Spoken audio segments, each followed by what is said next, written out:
எல்லோருக்கும் வணக்கம். ஆடுற மாட்டை ஆடி கறக்கணும், பாடுற மாட்டை பாடி கறக்கணும் அப்படின்னு சொல்லுவாங்க. இதில் இந்தியா அமெரிக்காவை அப்படி ஆடி கறக்குதா இல்லை அமெரிக்கா இந்தியாவை பாடி கறக்குதா என்ன அப்படின்றது தெரில. ஆனால் ஷேர் மார்க்கெட்டில் இப்போ 3 மிக முக்கியமான தகவல் இப்போ ஏஷியன் மார்க்கெட்டில் வரப்போகுது. நாளைக்கு திடீர்னு ஏஷியன் மார்க்கெட்டில் பெரிய ஸ்டாக் மார்க்கெட்டில் பூம் வந்தாலும் ஆச்சரியப்படுறதுல. ஒரு உதாரணத்துக்கு பார்த்தீங்கன்னா, இந்த Association of South East Asian Nations, இந்த ஏஷியான் அந்த நேஷன்ஸும் நம்ம இந்தியாவும் சேர்ந்து பார்த்தீங்கன்னா மிகப்பெரிய அளவில் அமெரிக்காவுக்கு 4வது மிகப்பெரிய பொருளாதார ட்ரேடு பார்ட்னராக இருக்கும். இப்போ அமெரிக்காவில் இருக்கக்கூடிய இந்த டொனால்டு ட்ரம்ப் ஏஷியன் சம்மிட்டில் பங்கெடுத்து அமெரிக்காவுக்கும் மலேசியாவுக்கு இடையில மிகப்பெரிய மேஜர் ட்ரேட் அப்படின்றது சைன் பண்ணுறாரு அப்படின்ற ஒரு தகவல் வருது. சைனா கூடயும் மிக முக்கியமான ட்ரேட் டீல் முடிக்க போறாரு அப்படின்றது ஒரு தகவல். போன வாரம் கூட திடீர்னு நம்ம மார்க்கெட் மிகப்பெரிய அளவில் ஒரே நாளில் 200-300 பாயிண்ட் ஏறினா. என்ன காரணம்னா, நம்மளுடைய மோடி அவர்களும் நம்மளுடைய டொனால்டு ட்ரம்ப்பை பார்த்து 2 பேரும் ஒரு ட்ரேட் சம்பந்தப்பட்ட மிக முக்கியமான அறிவிப்பு வருது அப்படின்னு மார்க்கெட்டில் ஒரு தகவல் பரவதுனால இப்படி ஆச்சு. அதுக்கப்புறம் நம்ம அதில் விர்ச்சுவலாக தான் நம்மளுடைய பிஎம் மோடி அவர்கள் பங்கேற்க போறாரு அப்படின்னோடனே அந்த மார்க்கெட்டில் நம்மளுடைய மார்க்கெட் இறங்கி போச்சு. இன்னைக்கு மோடி அவர்கள் என்ன சொல்றாருன்னா, இந்த 21வது செஞ்சுரி என்பது நம்ம இந்தியாவுக்கும் இந்த ஏஷியன் நாடுகளுக்கும் ஆனது. நம்ம 2047-45 சமயங்களில் பார்க்கும் பொழுது இந்த உலகத்திலே நம்ம ஓரளவுக்கு நல்ல இடத்துல இருப்போம் நம்ம அப்படின்ற மாதிரி ஒரு பாசிட்டிவ் வைபா நம்மளுடைய மார்க்கெட்டுக்கு பேசியிருக்காரு. ஸோ இப்போதைக்கு ஸ்டாக் மார்க்கெட்டில் மிகப்பெரிய என்ன செய்தினா, நாளைக்கு மலேசியனுடைய ஷேர் மார்க்கெட்டில் பூம் அப்படின்ற மாதிரி ஏதாவது பெரிய லெவலில், சைனா மார்க்கெட்லாம் பெரிய லெவலில் பாசிட்டிவ் மொமெண்டத்தோட ஒரு 2-3% என்பது ஏறுது அப்படின்னா அதுக்கு காரணம் ட்ரம்ப் அவர்கள் தான். நம்மளுடைய மார்க்கெட்டு ஒரு காலத்தில் மிகவும் அருமையாக இருந்தது. இதே மாதிரி தான் நம்ம நாட்டில் நம்ம மட்டும் பேசிக்கல, நம்ம நாட்டை பற்றி வெளிநாட்டுக்காரங்க எல்லாம் ஆஹா ஓஹோ எதை ஒரு பாசிட்டிவ் மொமெண்டம் பேசினாலும் இந்தியா தான் அப்படின்னாங்க 2024 வரைக்கும். அந்த 2024 இல்லையா, இந்தியாவினுடைய மார்க்கெட்டில் இருக்கக்கூடிய பிஸ்னஸ் எல்லாம், கார்பரேட் கம்பெனிஸ் எல்லாம் பெருசாக லாபம் செய்ய முடியாது அப்படின்றத அவனுக்கு எப்படி தான் கண்டுபிடிச்சானுன்னு தெரியல. பட் அவனுக்கு கண்டுபிடிச்சிட்டு எஃப்ஐஎஸ் விற்க ஆரம்பிச்சிலிருந்து சரியாக 1 வருஷம் நம்ம மார்க்கெட் சரியில்லை. இப்போ தான் 2025 மே மாதத்துக்கு அப்புறம் நம்மளுடைய மார்க்கெட்டில் கொஞ்சம் எழுச்சி என்பது வந்துள்ளது. ஸோ டொனால்டு ட்ரம்ப் அவர்கள் ஒவ்வொரு நாட்டினுடையும் ட்ரேட் ஒப்பந்தம் முடிச்சுக்கிட்டே வர்றாரு. கடைசியில் எஞ்சியுள்ள நாடுகளில் நம்ம தான் இருப்போம். ஸோ அப்போ அந்த சமயத்தில் ஃபுல் ஃபோக்கஸில் பேசி உண்மையிலேயே 20% கம்மியாக நம்ம ட்ரேட் ஒப்பந்தம் அமெரிக்கா கூட போட்டுட்டோம்னா உண்மையிலேயே நம்ம ஆளுக கில்லாடி தான் அப்படின்றத நம்ம எடுத்துக்கிட வேண்டிதான். ஆனால் அப்படி நடக்குமா, மீட் பண்ணி பேசாமையே அது மாதிரி நடக்குமா என்ன அப்படின்றது பொறுத்திருந்து தான் பார்க்கணும். ஸோ ஷேர் மார்க்கெட்டில் மிக முக்கியமான செய்திகள் என்பது இந்த ட்ரம்ப் அவர்கள் கொண்டு வந்துள்ள செய்தி தான். அதுக்கு மிக முக்கியமாக இந்த மலேசியானுடைய ஸ்டாக் மார்க்கெட்டுக்கும் சைனாவுடைய ஸ்டாக் மார்க்கெட்டுக்கும் மிகவும் புத்துணர்ச்சியாக இருக்குது. நம்ம மார்க்கெட்டுக்கு அந்த புத்துணர்ச்சி நாளைக்கு தொத்திக்குமா, மறுபடி 26,000க்கு மேலே நிஃப்டி போகுமா என்பது தான் ஒரு மிகப்பெரிய ஒரு கேள்விக்குரிய அடுத்த வாரத்தில். அது மட்டும் இல்லை, இந்த அதானி எனர்ஜியினுடைய ரிசல்ட் எல்லாம் நாளைக்கு வர்றதுனாலையும் அதானி குரூப் மேலே இப்போ திடீர்னு இந்த வாஷிங்டன் போஸ்ட் அவர்கள் அதாவது பழைய நியூஸ் தான், அதை புதுசாக ஒன்று போட்டிருக்கான். ஸோ ஒரே விஷயத்தை கடந்த 3 வருஷமாக திடீர்னு ஒவ்வொருத்தனா போட்டுக்கிட்டே இருக்கான். இனி எதிர்காலத்துலையும் போட்டாலும் ஆச்சரியப்படுறதில்ல. அப்படி இருக்கிறதுனால இந்த அதானி எனர்ஜி அப்படின்ற பங்கு நாளைக்கும் நாளை மறுநாள் செவ்வாய் புதன் போன்ற நாட்களில் மிகப்பெரிய அளவில் ஏதாவது ஒரு சுற்றி அங்கேயும் இங்கேயும் போய்கிட்டு இருக்குமா, it goes all over the places அப்படின்ற மாதிரி அவன் பாட்டுக்கு இஷ்டத்துக்கு ஏதாவது பெரிய வால்டிலிட்டியாக இருக்குமா, ரிசல்ட்டுகள் காரணம் ப்ளஸ் நியூஸ்களின் காரணம்னால மொத்த ஃபோக்கஸும் இந்த அதானி எனர்ஜி மேலே இருக்குது நாளைக்கு நாளை மறுநாளும். நண்பர்கள், ஒரு மிகப்பெரிய ஒரு விஷயத்தை கவனித்து பார்த்தீங்களா, ரொம்பவுமே கவனம் செலுத்தி பார்த்தா மட்டும் இது நம்மளுடைய கண்களுக்கு புலப்படக்கூடிய ஒரு செய்தி என்ன அப்படின்னு பார்த்தீங்கன்னா, இந்த ரிசல்ட் சீசன் எப்போ ஒரு குவார்ட்டர் முடிஞ்சு அடுத்த குவார்ட்டர் ஸ்டார்ட் ஆகுதோ அப்போ அவங்க பிஸ்னஸ் அப்டேட் கொடுத்தாலும் சரி அல்லது ரிசல்ட் கொடுத்தாலும் சரி ஏதோ ஒரு விஷயத்தை காரணம் காமிச்சு அந்த ஆரம்பகட்ட நிலையில் பல பேங்குகள் ஏறினது பார்த்தீங்களா? இப்போ கூட பாருங்க, சமீபத்தில் போன வாரத்தினுடைய அதிகபட்சமாக ஸ்கோர் பண்ண டாப் கெய்னர்ஸில் சில பேர் வாங்க அப்படின்னு நம்ம லிஸ்ட் எடுத்து பார்க்குறோன்னு வச்சுங்களேன். இந்த டிசிபி பேங்க்கு, உத்கர் ஸ்மால் ஃபினான்ஸ் பேங்க்கு, சவுத் இந்தியன் பேங்க் போன்ற பெயர்கள்லாம் வருது. இப்போ தான் நம்ம வந்து கனெக்டிங் த டாட்ஸ் அப்படின்ற மாதிரி கடந்த 2-3 வருஷமாகவே நான் அப்போ தான் எனக்கு ஞாபகத்துக்கு வருது அந்த செய்திகள்லாம். ஸோ ஒரு ரிசல்ட் சீசன் ஸ்டார்ட் ஆகும் பொழுதே பல பேங்க்குகளினுடைய பிஸ்னஸ் அப்டேட் அப்படின்றது கொடுக்குறாங்க, அதுக்கப்புறம் ஆக்சுவல் ரிசல்ட் அப்படின்றது கொடுக்குறாங்க. ஸோ அந்த ரிசல்ட் அந்த டைமில் கீழே விழுந்து கிடக்கக்கூடிய சில பேங்க்குகள் ஏறி வரக்கூடிய இந்த சீசனில் அந்த டைமில் ஏறி வரக்கூடியது தான் இப்போ ஒரு புரிதல் மாதிரி தெரியுது. ஒரு உதாரணத்துக்கு இப்போ இந்த டிசிபி பேங்க் கடந்த 5 நாட்களில் இது கொடுத்த ரிசல்ட் என்பது பார்த்தீங்கன்னா 10% என்பது ஏறி இருக்கான்.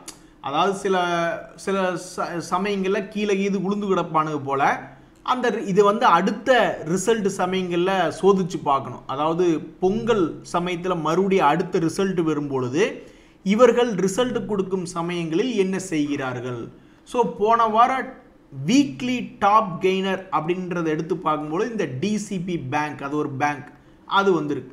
சவுத் இந்தியன் பேங்க் இது ஒரு பேங்க், இவனும் வந்து கடந்த 5 நாட்களில் 5.5% என்பது ஏறி இருக்கான்.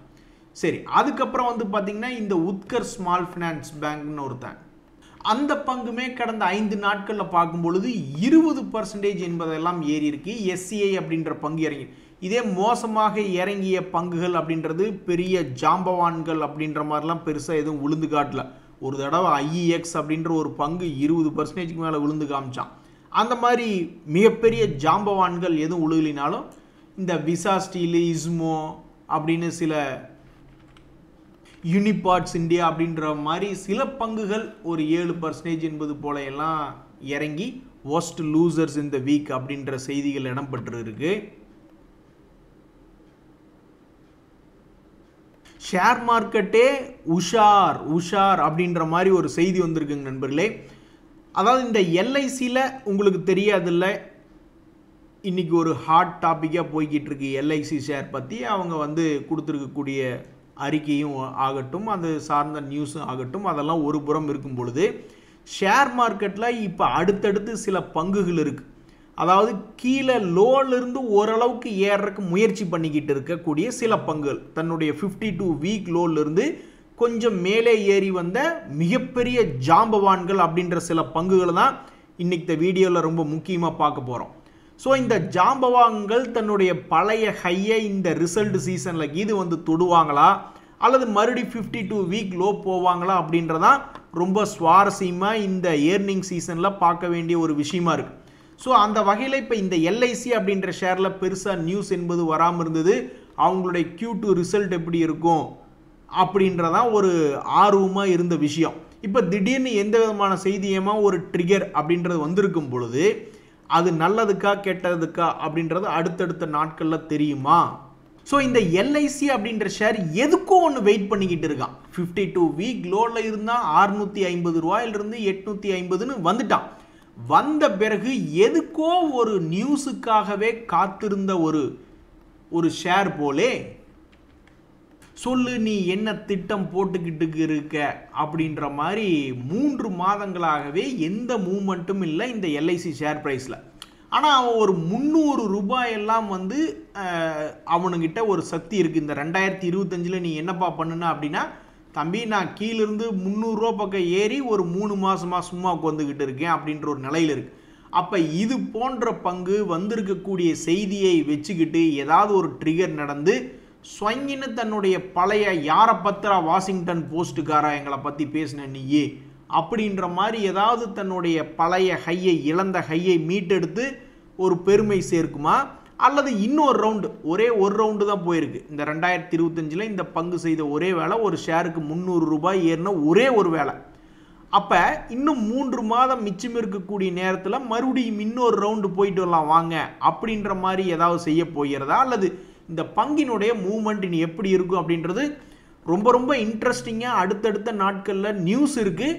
என்ன செய்ய போகிறான் அப்படின்ற மாதிரி இருக்கக்கூடிய தகவல்களில் இந்த எல்ஐசிஐ அப்படின்ற ஷேர் இருக்குது. இந்த ஷேரினுடைய விலை அடுத்தடுத்த நாட்களில் மேலே போச்சுன்னா தான் சந்தோஷமாக இருக்கும் கண்டிப்பாக எல்லாத்துக்கும். கீழே வந்துச்சுனாலும் மறுபடியும் கீழே வந்துட்டு மேலே போனாலும் சந்தோஷமாக தான் இருக்கும். ஆனால் அதுக்கெல்லாம் டைம் எடுத்துக்கிடுவான். ஸோ இவன் என்ன செய்ய போகிறான் யாருக்கும் தெரியாது. மேலே போகுதா கீழே போகுதான்னு யாருக்கும் தெரியாது. ஸோ அது நடந்து முடியும் பொழுது பார்க்கறதுக்கு ரொம்ப சுவாரஸ்யமாக இருக்கக்கூடிய பங்குகளில் இந்த LICI அப்படின்ற ஒரு ஜாம்பவான். இப்போ பார்க்கக்கூடிய அனைத்து பங்குகளுமே ஜாம்பவானான பங்குகள். L&T சமீபத்தில் பார்த்தீங்கன்னா டெய்லி அல்லது அடிக்கடி என்ன நியூஸ் சொல்லிகிட்டு இருந்தது, ஒரு ஆர்டர் கிடைச்சிதுன்னு இப்போ எந்த ஷேர்களுமே பெருசாக நியூஸ் நம்ம பார்க்கல. ஆனால் L&T ஷேர் சமீபத்தில் பல தடவை ஆர்டர் கிடைச்சிதுன்னு செய்தி வந்துக்கிட்டு இருந்தது. ஸோ இந்த பங்கு அடடே இங்கே பாருங்க, இவனுக்கு செய்தி கிடைச்சி கொண்டு இருந்த காலம் 3500 அந்த சமயங்களில் இவனுக்கு நிறைய ஆர்டர் கிடைச்சதுன்னு நியூஸ் வந்துக்கிட்டு இருந்தது. புதிய உச்சத்துக்கு இது போவானா அப்படின்னு பல பேர் பார்த்துக்கிட்டு இருந்திருக்காங்க. ஸோ ஒரு மாதம் கழித்து பார்க்கும்பொழுது அவன் பழைய உச்சத்துக்கு வந்திருக்கான். இன்னும் புதிய உச்சம் என்பது வரல. மார்க்கெட்டுக்கு பிடிக்கல. பல முறை நீ உச்சத்துக்கு வந்துக்கிட்டே இருக்கியா கீழே போன்னு ஒவ்வொரு முறையும் உச்சத்துக்கு வரும்போதெல்லாம் அவனை கீழே அனுப்பிச்சிருக்கு. பட் இந்த முறையை அப்படியே டெப்த்தை திருப்பி போடுமா? ஒரு ஷேருக்கு 1000 ரூபாய் ஏறி வந்திருக்கக்கூடிய இந்த L&T அப்படியே திருப்பி இந்த டெப்த்தை அப்படியே திருப்பி மேலே போட்டு இன்னும் ஏறி ஷேர் ஹோல்டரை சந்தோஷப்படுத்தி குசிப்படுத்த போகிறதா? சரி போதும், கீழிருந்து ஒரு ரவுண்டு போயிட்டோம், அப்போ மறுபடியும் சைட்வேஸில் போயிட்டு அப்புறமா வருவோம் அப்படின்ற மாதிரி இது என்ன செய்ய போகிறது அப்படின்றது ரொம்ப ரொம்ப சுவாரஸ்யமாக இருக்குது. ஏன்னா பல மியூச்சுவல் ஃபண்டுகள்லாம் இது போன்ற ஜாம்பவான் பங்குகளெல்லாம் போட்டு பணம், அது மட்டும் இல்லை நிஃப்டி 50 இண்டெக்ஸையே தன்னந்தனியாக மூவ்மெண்ட் பண்ணக்கூடிய ஆட்களும் இவனுக்கு தான் அதிகமான வெயிட்டேஜ் பங்குகள். ஸோ என்ன செய்ய போகிறது அப்படின்னு பார்க்குறக்கு இந்த L&T அப்படின்ற ஜாம்பவான் ஷேரும் அடுத்தடுத்த நாட்களில் ரொம்ப ஆர்வமாக இருக்குது. அதே மாதிரி எப்படி LIC ஷேருக்கு நியூஸே வராமல் இப்போ தான் LIC ஷேருக்கு ஒரு பெரிய நியூஸ் ட்ரிகர் வந்திருக்கு அப்படின்ற மாதிரி இந்த ONGC ஷேரும் கல்லுளி மங்கன் மாதிரி ஒரே இடத்துல உட்காந்துக்கிட்டு இருந்தான். அப்புறம் இப்போ தான் நம்ம ட்ரம்ப் அவர்கள் பார்த்து ஒரு நியூஸை கொடுத்து விட்டாப்ல, ஏன் சும்மா இருக்க, க்ரூட் ஆயில் ஏதாவது ஒரு விஷயத்தை பண்ணி விடுவோம் அப்படின்ற மாதிரி. க்ரூட் ஆயிலினுடைய விலை ஏறுது. இது ஆக்சுவலாக நம்மளுக்கு பாதிப்பு தான். க்ரூட் ஆயிலினுடைய விலை ஏறுது அப்படின்னா அப்புறம் நம்ம இத்தனை நாள் ரஷ்யா கிட்ட வாங்கிக்கிட்டு இருந்தோம் விலை மலிவா, இனி நம்ம போயிட்டு வெளியே விலை அதிகமாக கொடுத்து இத்தனை நாள் இனி என்ன பாருங்க, நீங்கள் ஏன் ரஷ்யா கிட்ட க்ரூட் ஆயில் வாங்கினீங்க, அது நம்ம பொருளாதாரத்துக்கு பிரச்சனை, நீங்கள் அமெரிக்காவோட ஒத்துப்போங்கன்னு ஒரு குரூப் பேசிகிட்டு இருந்திருப்பாங்க. இனி நம்ம வேறு வழி இல்லாமல் வேறு நாட்டில் நம்ம போய் அதிகமாக டாலர் கொடுத்து வாங்கிட்டு இருந்தோம்னா நீங்கள் ஏன் இனி ரஷ்யா விட்டுட்டு போய் வேறு நாட்டில் வாங்குறீங்க, ஒரே தொல்லையாக இருக்குப்பா, ஏன்டா அப்படி தொல்லை பண்ணுறீங்கன்னு. ஷேர் மார்க்கெட்டில் இருக்கக்கூடிய நமக்கு என்ன தகவல்னா, இந்த க்ரூட் ஆயிலினுடைய நியூஸ்னால திடீர்னு இந்த எனர்ஜி ரிலேட்டடான ஸ்டாக்ஸ், ஒரு உதாரணத்துக்கு இந்த ONGC அப்படின்ற பங்கெல்லாம் அவன் சும்மா பார்க்குறக்கு என்னமோ தெற்கையும் வடக்கையும் போன மாதிரி இருக்கும். ஆனால் ஒன்றும் விஷயம் இல்லை. அவன் இருக்கக்கூடிய ஒரே ரேட்டு பார்த்தீங்கன்னா சில மாதங்களுக்கு முன்னாடி எடுத்து பார்த்தீங்கன்னாலும் இதே 250, இல்லைனாலும் 230, இப்படியே ஒரு 20-30 ரூபாய்க்கு ஆடிக்கிட்டு இருந்தவன் தான் ஒரு வருஷமாக. இப்போ ஏற்பட்ட அசையாமல் கிடந்த ஒரு ஷேரினுடைய விலையை ட்ரம்ப் அவர்களுடைய வாய் வச்சு தான் நகர்த்தியிருக்காங்க. அவர் ஏதோ ஒன்று சொல்ல போக, சாங்ஷன் போட போக இப்போ க்ரூட் ஆயிலில் திடீர்னு ஒரு மொமெண்டம் மேல் நோக்கி வந்திருக்கக்கூடிய இந்த ONGC அப்படின்ற பங்கு தான் இழந்ததை மீட்டெடுக்குமா? 320 எங்கே, 250 எங்கே? ஒரு வருஷமாகவே மூவ்மெண்ட் இல்லாமல் இருக்கக்கூடிய இந்த ONGC ட்ரம்ப் அவர்களுடைய வாயை வச்சுக்கிட்டு ஏதாவது தன்னுடைய இழந்த பெருமையை எட்டி பிடிக்குமா அப்படின்ற மாதிரி நிறைய ட்ரேடர்கள் இந்த ONGC ஷேரை பார்த்துக்கிட்டு இருக்காங்க. ஒரு வருஷமாக நீ பெண்டிங்கில் இருக்க, அப்போ நீ அந்த பெண்டிங்கை நீ எப்போ கரெக்ட் பண்ணுவ அப்படின்னு பார்த்துக்கிட்டு இருக்காங்க. இதே மாதிரி தான் டைட்டன் அப்படின்ற ஒரு பங்கு. இவன் இப்போ என்ன பண்ணியிருக்கான்னு மட்டும் பாருங்களேன். தங்கத்தினுடைய விலை இறங்காமல் அவன் பாட்டுக்கு ஏற்றிக்கிட்டே இருக்கான். ஆனால் தங்கத்தை அடிப்படையாக கொண்டு வியாபாரம் செஞ்சு கொண்டு இருக்கக்கூடிய இந்த டைட்டன் என்பது பல முறைகள் இவனை மாதிரி சம்பாரித்து கொடுத்தவன் எவனுமே இல்லைங்க. சில பேர் தைரியமாக சரி அடிவாரம் வந்துருச்சு மேலே போயிடுச்சு, மறுபடியும் அடிவாரம் வந்துருச்சு மறுபடியும் மேலே போயிடுச்சுன்னு ஏதாவது ஒரு ஸ்மார்ட் மணி கான்செப்டில் இருக்கக்கூடிய ட்ரேடர்கள் இருந்தாங்கன்னா அவங்களுக்கு இது ஜாலியான ஒரு பங்காக தான் இருந்திருக்கும். ஏன்னா அவன் தான் இப்படி ஒரு சைட்வேஸ் பேட்டர்னுக்குள்ளேயே ஆடி இருந்திருக்கானே. அப்போ இந்த டைட்டன் அப்படின்ற பங்கு தன்னுடைய இழந்த ஹையை 52 வீக் ஹையை மறுபடி திருப்பி பிடிச்சிருக்கக்கூடிய இந்த நேரத்தில் அடுத்து இவன் செய்ய போவது என்ன அப்படின்றத பொறுத்திருந்து தான் பார்க்கணும். இதை நம்ம நிறையா தடவை பொறுத்திருந்து பார்த்துக்கிட்டே இருந்திருக்கோம். 2-3 மாதம் கழிச்சு ஏதாவது செய்வானான்னு. அவன் 1.5 மாதத்துலேயே செஞ்சுட்டு போயிருக்கான். இனி அடுத்தது இவன் என்ன பண்ண போகிறான் அப்படின்றது பொறுத்திருந்தால் பார்க்கணும். ஸோ சுவாரஸ்யமான கம்பெனிகளினுடைய மூவ்மெண்ட்டில் டைட்டன் அப்படின்றதும் சேர்ந்துக்குச்சு. சரி, இந்த அழகை பார்த்தீங்களா, எவ்வளோ ஒரு அருமையான அழகு. இந்த மாதிரி டைட்டன் மாதிரி ஒரு பங்கு ஒருத்தருடைய போர்ட்ஃபோலியோவில் இருந்ததுன்னா 1.5 மாதத்துக்கு ஒருக்கா அவர் சிரிப்பார், அழுகுவார், சிரிப்பார், அழுவார்னா எப்போ வேணாலும் அவர் வந்து இஷ்டத்துக்கு டெசிஷன் எடுக்க முடியும். அவன் பாட்டுக்கு ஜாலியாக அவன் எவ்வளோ ஒரு வேகமாக அவன் பாட்டுக்கு இஷ்டத்துக்கு போயிட்டு வந்திருக்கான் பார்த்தீங்களா. ஸோ இந்த மாதிரி பங்குகள் யாராவது வச்சுருக்காங்க அப்படின்னா அவங்களுக்கு ஒரு வசதி. திடீர்னு யோசித்து பார்ப்பாங்க, என்னடா கீழே இருக்கானே நினச்சிக்கிட்டு இருப்பாங்க. திடீர்னு பார்த்தா மேலே வந்திருப்பான். என்னடா மேலே இருக்கானே ஒரு வேளை லாபத்துக்கு இது வந்துடுவாரோன்னு நினச்சிக்கிட்டு இருப்பாங்க. திடீர்னு பார்த்தா அவன் கீழே இறங்கிடுவான். இப்படி மாறி மாறி நடந்து கொடுக்கக்கூடிய பங்குகள் எது அப்படின்னு நீங்கள் லிஸ்ட் எடுத்து பார்த்தீங்கன்னா அதில் ஃபஸ்ட்டு நியூஸாக டைட்டன் தான் வருது. தம்பி, உன்னை பற்றி தான் ஊருக்குள்ளே பேசிக்கிட்டு இருக்காங்க, நாளைக்கு என்ன பண்ண போகிற அப்படின்ற மாதிரி. இந்த அதானி என்டர்பிரைசஸ் அப்படின்ற பங்கு நாளைக்கு என்ன செய்ய போகிறது அப்படின்றது ரொம்ப ஆர்வமாக இருக்குது. யாருமே எதுவும் சொல்லாமையே இந்த 2025 இந்த பங்கினுடைய மூவ்மெண்ட் எப்படின்னு பார்த்தீங்கன்னா 2100க்கும் 2700க்கும் மறுபடியும் 2100க்கும் அப்புறம் மறுபடியும் இந்த செபி ஏதோ ஒரு க்ளீன் ஷீட் அப்படின்றது ஒன்று கொடுத்துருந்தாங்க இந்த ஹிண்டன்பர்க் அந்த ரிலேட்டடான விஷயத்தில். அப்போ மறுபடியும் தன்னுடைய பழைய ஹையுக்கும் மூவ்மெண்ட் ஆகிருந்திருக்கு. ஸோ சென்டர் பாயிண்டில் இருக்குது. இந்த நியூஸ் வரும்பொழுது இந்த பங்கு இந்த லோல்லையோ அல்லது ஹையிலையோ இருந்திருந்தால் ரொம்ப சௌரியமாக இருந்திருக்கும். ஏதோ ஒரு சைடு போயிடுவானோ அப்படின்னு பார்க்குறக்கு. பட் இப்போ நட்ட நடுவால் வந்து இந்த செய்தி வந்திருக்கு. ஸோ நாளைக்கு மார்க்கெட்டில் இந்த அதானி என்டர்பிரைசஸை என்ன செய்ய போகிறாங்க அப்படின்றத பொறுத்து இருந்து பார்க்கணும். நண்பர்களே, இந்த நெஸ்லே இந்தியா அப்படின்ற பங்கு திடீர்னு என்ன நினச்சான்னு தெரில, ஒரு வாலட்டிலிட்டி என்பது சமீபத்தில் காமிச்சிருந்தான். என்ன நினச்சான்னு தெரில. இட்ஸ் ரியலி, அதாவது ஜிஎஸ்டி ரிலேட்டடான நியூஸ் வந்து முதல்லையே வந்துடுச்சு.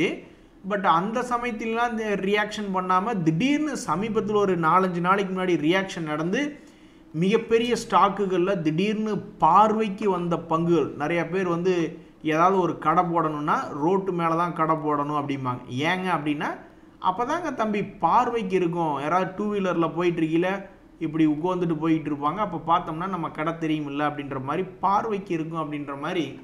ஸோ இந்த நெஸ்லே இந்தியா அப்படின்ற பங்கு வந்து ரொம்ப நாள் எதுவும் பார்வைக்கு இல்லாமல் அவன் பாட்டுக்கு கீழே சுற்றிக்கிட்டு இருந்தான். திடீர்னு பார்வைக்கு வந்திருக்கான். எதுக்கு அப்படின்றது ஒரு கேள்வியாக இருக்குது. ஸோ அடுத்தடுத்த நாட்களில் இந்த நெஸ்லே இந்தியா அப்படின்ற பங்கு எப்படி இருக்கும்? இப்போ டிஸ்கஸ் பண்ணி கொண்டு இருக்கக்கூடிய அனைத்து பங்குகளுடைய செய்திகளுமே வந்து ரொம்ப ஜாம்பவான் ஸ்டாக்ஸ். இதுலாம் எத்தனையோ பேர் போய் உள்ளே லாக் ஆகி வந்திருப்பாங்க. எவனும் வந்து ரீசெண்ட் ஹை, அந்த எல்என்டி ஷேர் வேணால் ரீசெண்ட் ஹைக்கு தாண்டி ட்ரேட் ஆகிட்டு இருக்கு. ஸோ மற்றவங்க எல்லாருமே வந்து ரீசெண்ட் ஹைக்கு இது வந்து தொட்டால் சந்தோஷமாக தான் இருக்கும். எத்தனையோ லட்சம் பேர் மியூச்சுவல் ஃபண்டுகள் முதல் கொண்டு இது போன்ற ஜாம்பவான்களுக்குள்ள உள்ளே போய் வந்திருப்பாங்க. எப்படா தன்னுடைய பழைய ஹையை மீட்டெடுக்கும் அப்படின்னு தெரியாமல் பார்த்துக்கிட்டு இருப்பாங்க. ஸோ இது எத்தனையோ கோடிக்கணக்கான மக்களை மேலே வந்து தொட வச்சா சந்தோஷமாக தான் இருக்கும். ஒரு உதாரணத்துக்கு பார்த்தீங்கன்னா இந்த டாடா மோட்டர் அப்படின்ற பங்கெல்லாம் வந்து ரீசெண்ட் லோ பக்கத்தில் தான் இருக்கான். ஸோ இவனும் வந்து தன்னுடைய ஹையை மீட்டெடுத்து தொட்டால் ரொம்ப மகிழ்ச்சியாக இருக்கும். இந்த டிமார்ட்னு ஒரு பங்கு. ஸோ எல்லாருமே ஆண்டவன் மேலே பாரத்தை போட்டு தான் உட்காந்துருக்காங்க. பெரிய ஸ்டாக்குன்னு தான் நிறையா பேர் எல்லாம் எடுத்து வச்சு உட்காந்துருப்பாங்க. பெரிய மனுஷன் பண்ணுற வேலையாடா இதெல்லாம் அப்படின்ற மாதிரி தன்னுடைய பழைய ஹை 6000க்கு பக்கத்தில் இருக்குது. எப்போ ஒரு இடம் போய் தொட்டிருக்கான், 2024 தொட்டிருக்கான் டிமார்ட்டு. அதுக்கப்புறம் வந்து சுமாராக தான் ட்ரேட் ஆகிட்டு இருக்கு. இப்போதைக்கு சக்ஸஸ்ஃபுல்லாக ரன் ஆகி கொண்டு இருக்கக்கூடிய இந்த சூப்பர் மார்க்கெட்லாம் வந்து இந்த அவென்யூ சூப்பர் மார்க்கெட், அந்த டிமார்ட் எல்லாம் வந்து பரவாயில்ல. அங்கே போனால் நிறைய பேர் பொருள் எடுக்காமல் வெறும் கையை வீசிட்டு வரக்கூடிய ஆட்கள் ரொம்ப கம்மி. நான் சென்னையிலாம் பார்த்துருக்கேன். நிறையா பேர் போகிறாங்க மாலுக்குள்ளே ஒன்றுமே எடுக்காமல் கையை வீசிட்டு போயிட்டு மேலே போய் ஏதாவது பர்கர் கீரை சாப்பிட்டு அப்படியே எந்திரிச்சு போயிடுறாங்க. அந்த மாதிரி இருக்கக்கூடிய நேரத்தில் ஆனால் இந்த டிமார்ட்டுக்குள்ளேலாம் போகும்போது அப்படி இல்லை, ஏதாவது ஒன்று வாங்கிட்டு தான் வெறுங்கையோடு வர்றதில்லை, ஏதாவது ஒரு பிஸ்னஸ் நடக்குது அப்படின்ற மாதிரிலாம் நான் செய்திகளை படிச்சுக்கிட்டு இருந்தேன். அப்படி இருக்கக்கூடிய இந்த டிமார்ட் என்ற பங்கெல்லாம் சமீபத்தில் ஒரு பங்குக்கு ஆல்மோஸ்ட் 1000 ரூபா இறங்கி விட்டான் பாவம். அந்த 1000 நீ திருப்பி எடுப்பியா இல்லை பழைய உச்சத்துக்கு போவையா அப்படின்னு தெரியாமல். ஸோ கீழே இறங்கி இருக்கக்கூடிய பல பங்குகளில் இந்த டிமார்ட் அப்படின்ற பங்கு இருக்குது. எல்லாரும் எப்போ தன்னுடைய பழைய உச்சத்தை வந்து தொடுவாங்கன்னு தெரில. ஸோ மிகப்பெரிய செய்திகள் ஏஷியன் மார்க்கெட்ஸில் இருக்குங்க நண்பர்களே. நாளைக்கு மிகப்பெரிய அளவில் ஏஷியன் மார்க்கெட்ஸ்லாம் சந்தோஷமாக சிரித்து பேசிக்கிட்டு ஆடிக்கிட்டு இருக்க. ஒரு வேளை அப்படி இருந்தால் நம்ம மார்க்கெட்டு அதே மாதிரி தான் நம்மளுக்கு மகிழ்ச்சியாக இருக்கும், இல்லைன்னா கொஞ்சம் சோகமாக தான் இருக்கும். ஸோ அடுத்தடுத்த வாரத்தில் ஏகப்பட்ட செய்திகள் இருக்குது. முதலெடுத்துனையுமே அதானி குரூப்பை வந்து வச்சு செய்கிறாங்களா, இல்லை அதானி குரூப் வந்து நியூஸ் வெளியிட்டவங்களை வச்சு செய்கிறாங்களா அப்படின்றது தெரில. அதுவே ஒரு மிக முக்கியமான செய்தி. அதுக்கப்புறம் இப்போ பார்த்தோமே ஏகப்பட்ட ஜாம்பவான் கம்பெனிகள்லாம் கீழிருந்து எவனாவது ஒருத்தனாவது மேலே போய் பழைய ஹையை தொட்டால் எத்தனையோ லட்சம் பேர்த்துக்கு சந்தோஷமாக இருக்கும். அதையெல்லாம் செய்ய போகிறாங்களாம். அதுலேயும் குறிப்பாக இந்த எல்ஐசிஐ அப்படின்ற ஷேர் வந்து இவ்வளவு நாள் சும்மா இருந்திருக்கு. அதுவும் சரி ஓஎன்ஜிசி அப்படின்ற 2 ஜாம்பவான்களும் சும்மா இருந்திருக்காங்க. ப்ரைஸில் பெருசாக மூவ்மெண்ட் இல்லை. அவனு வந்து இப்போ இருக்கக்கூடிய ட்ரிகர் நியூஸை வச்சுக்கிட்டு மேலே போய் தொட்டால் எத்தனையோ லட்சம் பேர்த்துக்கு சந்தோஷமாக தான் இருக்கும். செய்வீர்களா அப்படின்னு நம்ம என்னென்னு பார்த்துக்கிட்டு தான் இருக்கணும். எதுவுமே 4-5 மாதம் கழித்து பார்த்தா தான் தெரியும் அவங்க செஞ்சாங்களா இல்லை கும்பா பாடினாங்களா அப்படின்னு. நன்றி, வணக்கம்.